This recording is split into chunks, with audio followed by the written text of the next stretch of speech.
Hello friends. So आज चाहिँ मेरो हजुरबुवाको क्रियाको 13औं दिन अन्तिम दिन, शुद्ध गर्ने दिन, चोखिने दिन। सो हामी त्यो पूजाको लागि चाहिँ अहिले माला उन्दैछौँ।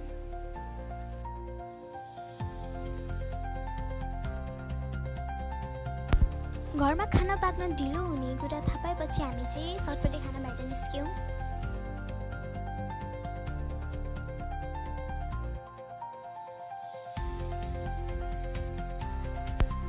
चटपटे खाइसकेपछि प्याक गरेर दादाको लागि पनि घरमा चटपटे लग्यौँ।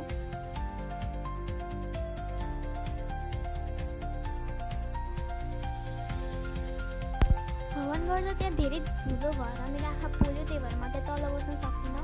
त्यही भएर म माथि गएँ भाइसँग खेल्न। अनि त्यहाँ अङ्कलहरूले खाना पकाइराख्नु भएको रहेछ। तल आउँदाखेरि अझैसम्म नि माला बुनिराख्नु भएको थियो। माथि मेरो मामा आउनुभयो, सानो मामा, अनि आन्टीहरू खाँदै हुनुहुन्छ। अनि एकछिनपछि मेरो सानो बुनु आइन् घरमा। हामी एकछिन बहिनीसँग खेल्यौँ।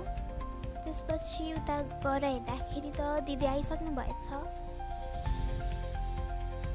दादा सुगा खेलाउँदै हुनुहुन्छ। अनि मैले इन्डियन 100 रुपिस पाएँ। वाउ। अनि यसरी नै मेरो दिन बित्यो। By by.